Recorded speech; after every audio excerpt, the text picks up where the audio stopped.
Доброго ранку, пане президент. Добрий ранок. Morning.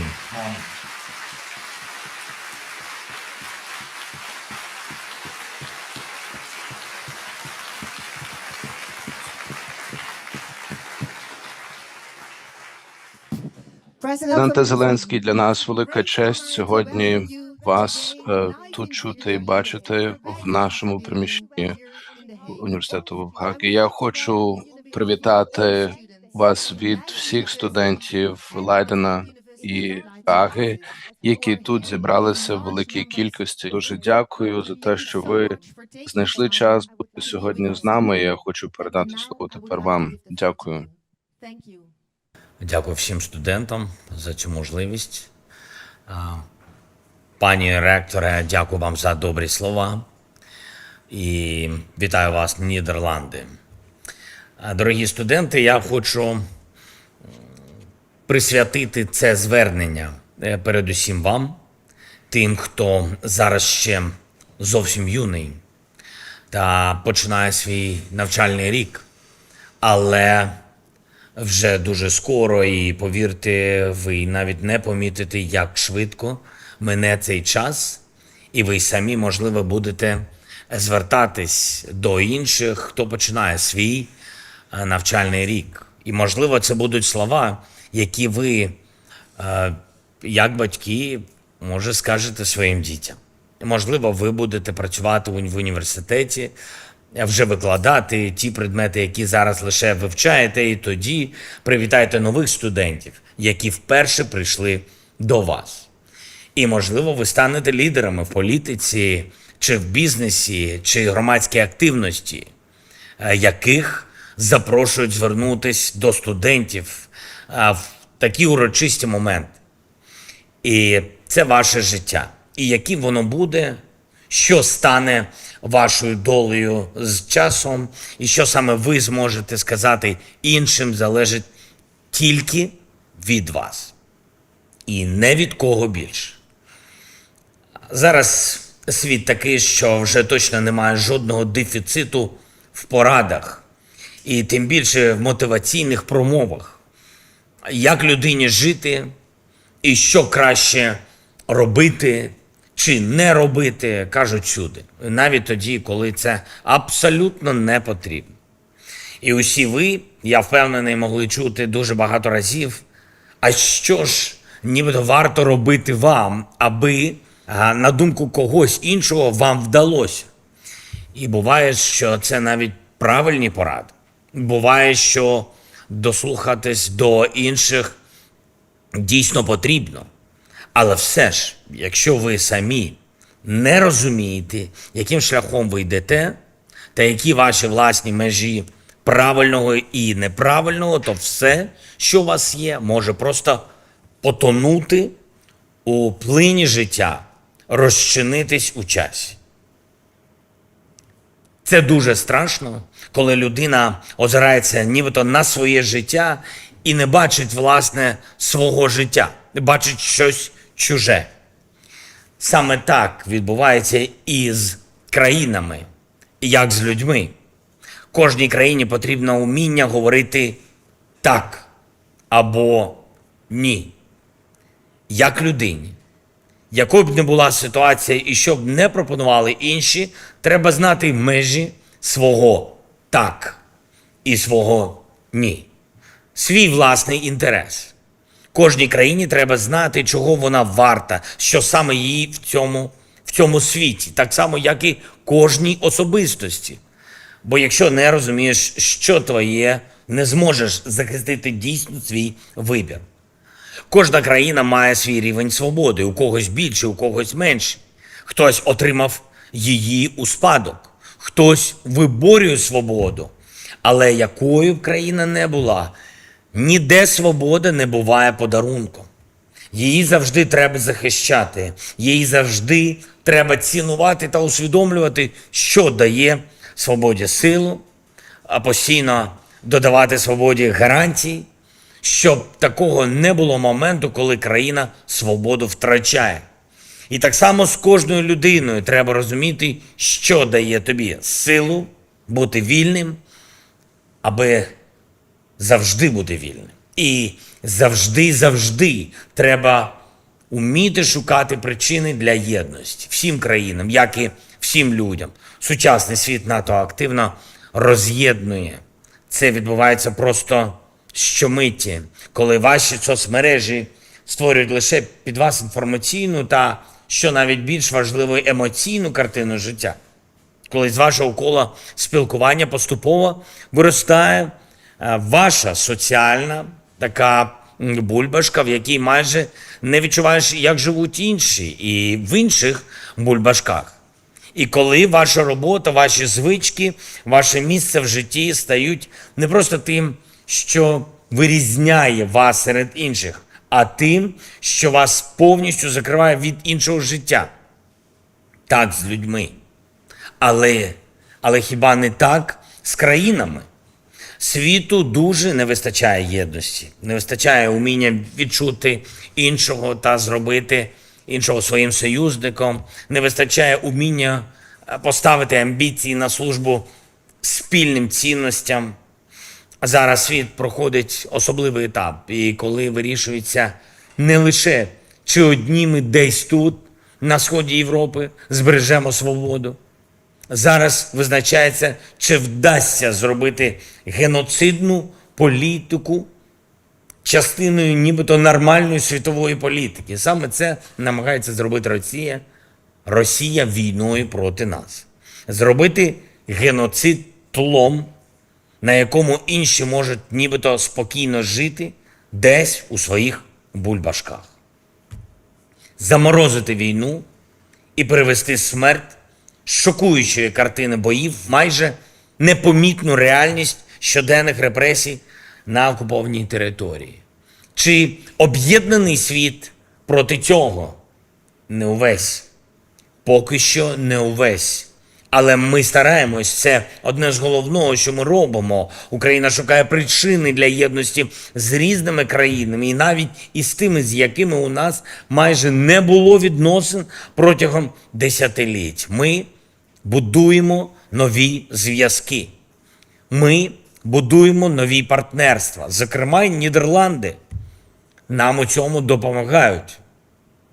Ваше лідерство, ваша участь допомагають нам єднати світ заради наших спільних цінностей. І це робить наш захист сильніше, нашу свободу робить сильніше. Чи змогли б ми сьогодні у 566-й день жорстокої повномасштабної війни ось так спілкуватись, якби Україна не працювала заради єдності?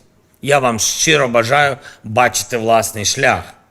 Я бажаю вміти завжди говорити так або ні. І як це відповідає вашому відчуттю життя, вашим інтересам, вашій натурі. Але при цьому, будь ласка, не перетворюйте те, що є вашим, у стіну, яка закриває інших від вас. Шукайте єдності, шукайте друзів, партнерів, однодумців. І неважливо, з якої країни. З Нідерландів чи з України. І неважливо, як звуть людину, Марк чи Володимир. Головне – це ваш спільний результат. Працюйте разом з іншими. Об'єднуйте заради свободи, заради спільних здобутків, які можуть стати навіть історичними. Долайте те, що роз'єднує, щоб в будь-якій кризовій ситуації поруч із вами завжди був ваш союзник. І коли це буде вашим умінням на особистому рівні, це незмінно стане і вашою особливою силою на рівні спільноти і на рівні країни. Дорогі студенти, зараз Нідерланди серед глобальних лідерів у захисті свободи і людського життя. І завдяки тим поколінням, до яких ви прийшли навчатись, і хай коли вже до вас прийдуть навчатись, щоб хтось із іноземних лідерів міг так само дякувати вашій країні за спільний захист свободи, за підтримку людського життя і за те, щоб кожній людині та кожній країні залишити цей фундаментальний вибір в житті, казати так або ні, коли йдеться про шлях у майбутнє, власне майбутнє, справжнє. таке, яке ми зараз виборюємо для України і обов'язково виборемо. Я дякую вам за увагу і дякую за підтримку. Слава Україні! Дуже дякую.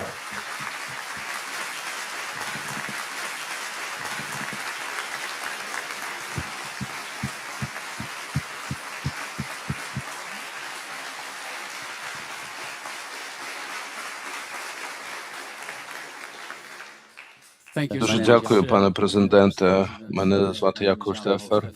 Я професор в цьому університеті. У цій залі дуже велика підтримка і вам, і Україні. Я тут багато запитань. Лукас з Лайденського університету перший хотів би задати запитання. У нас їх багато. Пане президенте, чи можна об'єднати народ, різні народи у переговорах стосовно миру, враховуючи те, що Рада безпеки зараз розділена, і зернова угода якби знаходиться в зоні такій проблемній? Лукас, дуже дякую вам за запитання. А чи можна об'єднати світ? Ну, я вважаю, що навколо України нам вдалося об'єднати світ. Так, світ, Нідерланди, Європа, партнери, Сполучені Штати, інші країни, багато країн, до речі, і Латинської Америки, вони були об'єднані навколо України з початку війни. Перші дні всім здавалося, що не можна об'єднати, але нам вдалося. Це говорить, що реально об'єднати світ.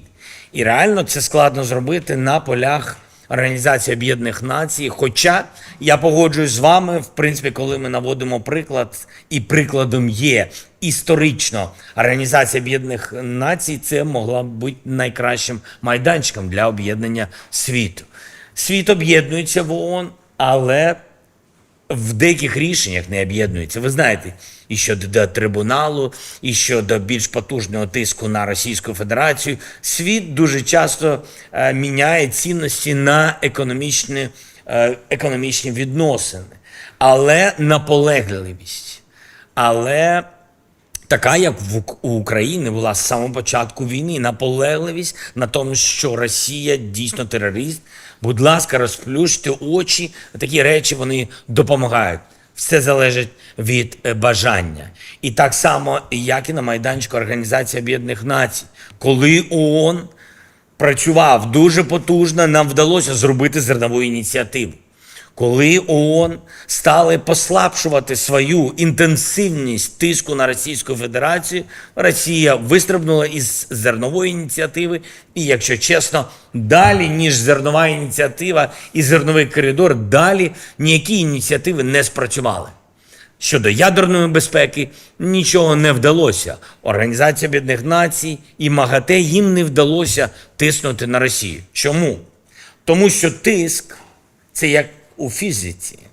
Тобто тиск, він потужний, коли у вас є єдність, коли це один організм, коли світ діє, коли світ захищає однаково всі цінності. Не на словах, не бла-бла-бла в черговий раз, а реально він захищає. Але коли в цій єдності крихкість, коли хтось вам говорить, навіть в Європейському Союзі всі об'єднані, але хтось раптом десь за спиною обходить санкції, допомагає Росії, або допомагає їм з рішенням своїх власних економічних питань, або заради своєї дешевої енергетики, заграваючи популістично зі своїм суспільством, робить ті чи інші кроки, а всупереч загальним домовленостям, то і світ слабкішає.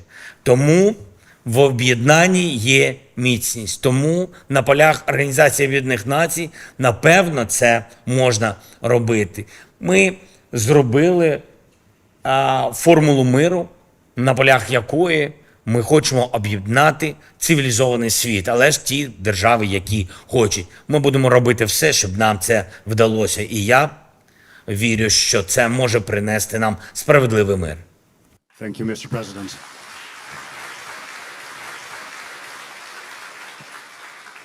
Дякую, пане президенте. Мене звати Елано Омалі з університету Лайдена.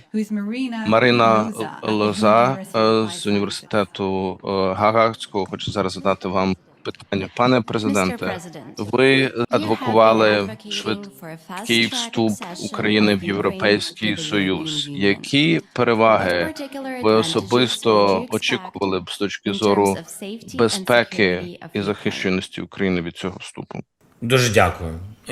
Я думаю, що з точки зору безпеки це win-win для України і для країн Європейського Союзу. У нас потужна армія, яка готова захищати спільні цінності з Європейським Союзом. І ми не на словах, а на практиці це робимо. І так як Україна сьогодні захищає світ і захищає ці цінності, так само Україна буде діяти і далі. А на Сході я вважаю, що такої потужної армії в цілому немає сьогодні в Європі. Ну, принаймні, як мінімум, такої армії немає на Сході європейського континенту. І це захист від тих чи інших агресивних спроможностей або агресивних викликів в майбутньому. Друге, це досвід безпеки. Це не тільки про армію. Це кіберпростір, захист в ньому, це навчання, це тренувальні місії, це енергетичний захист, те, що у нас було в Україні, атаки дронами і ракетами всіх видів на нашу енергосистему. Цей досвід у нас є.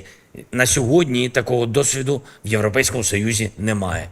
Але на сьогодні такі виклики в Європі можуть бути. І Україна може ділитися цим навчанням, цим досвідом. Третє – це харчова безпека. І ви бачите, Росія блокує Чорне море, але тим не менш Україна готова годувати і допомагати Європі, так само як ми це робимо сьогодні з країнами африканського континенту або азійськими державами. Тобто гарант безпеки Україна. І я вважаю, що це справедливе місце України в Європейському Союзі. Дякую, пане президенте. Mark Buckingham, University of Amsterdam. Університет Амстердаму.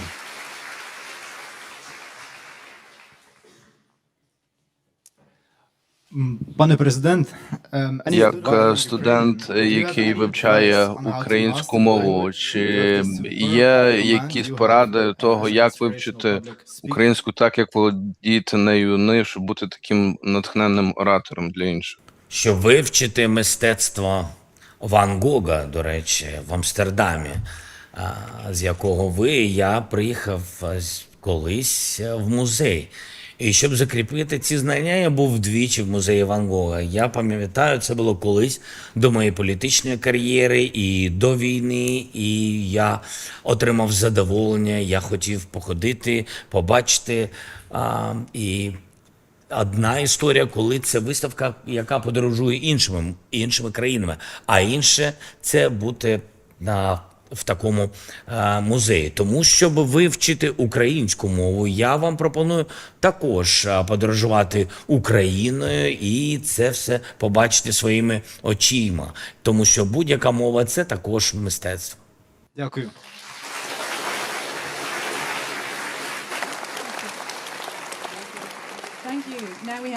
Марія Беккер з Лайденського університету. Пане президенте, який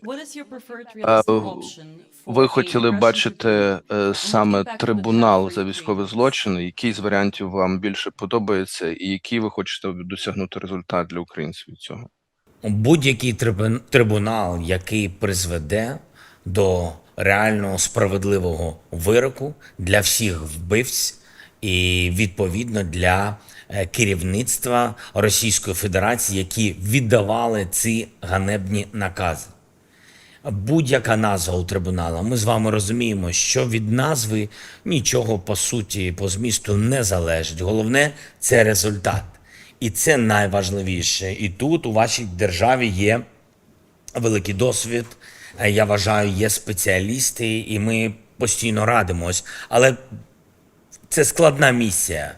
Щоб засудити за первинний злочин, за злочин агресії, треба мати знов ту єдність, про яку я сьогодні говорив у виступі, і про яку я згадував, відповідаючи на ті чи інші запитання. Я вважаю, що в цій єдність вона нам дуже потрібна. Але ви повинні знати, що це так складно, щоб лідери різних держав світу підтримали трибунал, яким буде засуджено лідера іншої держави.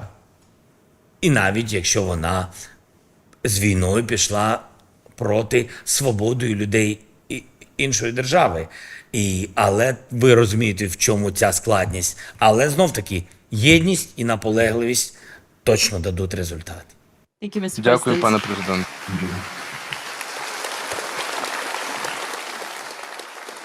Joshua Levin Студент of the Hague з University of Applied Хагського Sciences. університету. Please, Joshua. Пане президенте, ви стали натхненням спочатку нападу на Україну. Чи є якась стратегія особлива для того, щоб зберігати цю надію і натхнення українців стосовно свого майбутнього?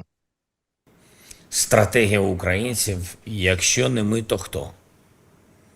Я вважаю, ось і вся стратегія. Кожен з нас має нести свій хрест. Кожен з нас має відповідальність. І я дуже відповідальна людина, мене так виховували батьки. Я вважаю, що це наш дім.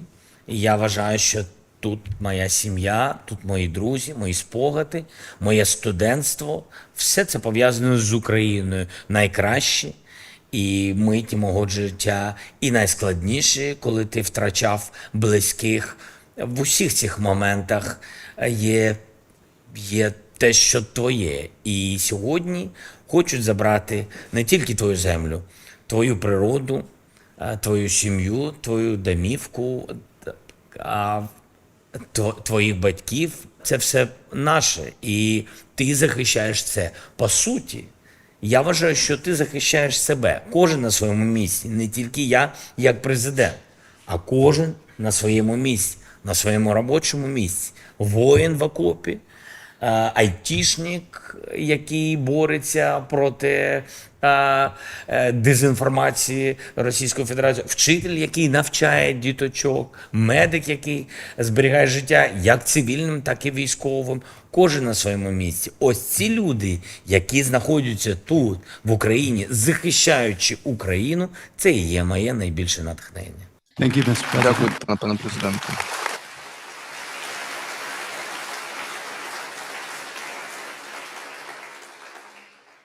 Клара Тонікер з університету Гаагського.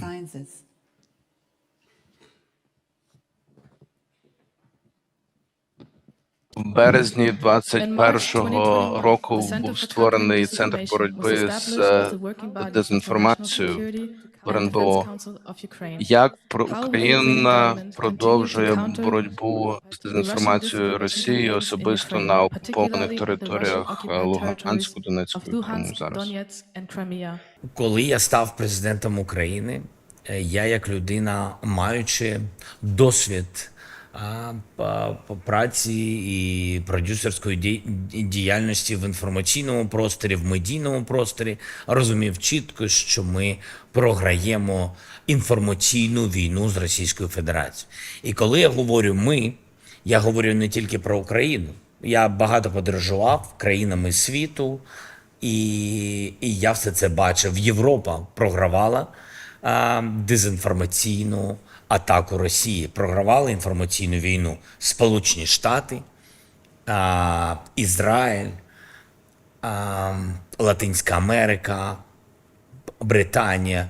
Всюди, де була або велика спільнота Російської Федерації, або всюди, де були медійні майданчики Російської Федерації, в які Росія вкладала, і це не секрет, вкладала мільярди доларів щороку. І я це прекрасно розумів. Ми почали очищення нашого ринку від інформаційного впливу Російської Федерації. Захищали інформацію українську від кібератак тощо.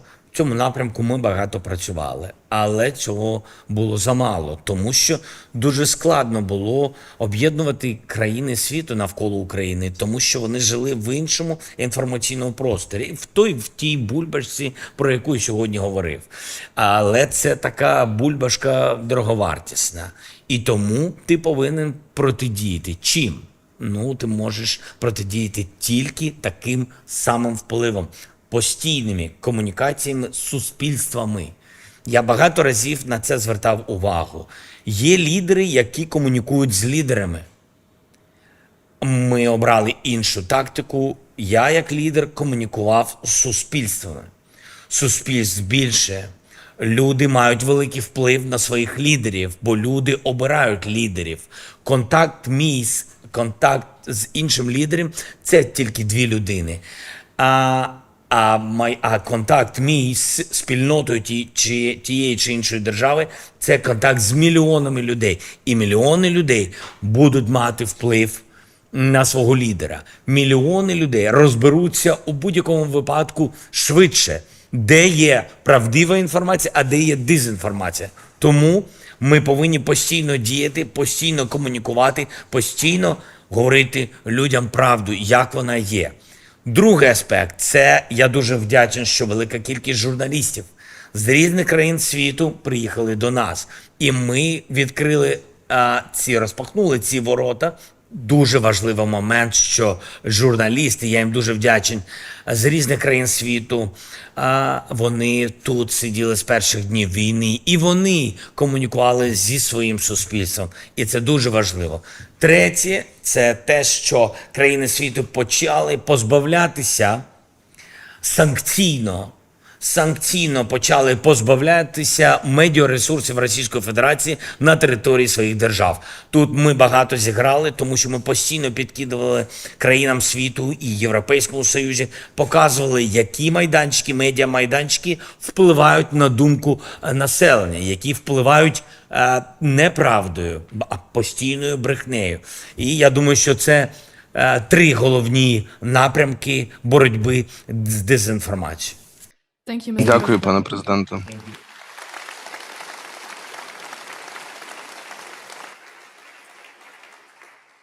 Дуже дякую, пане президенте, за ці натхненні, мотиваційні слова.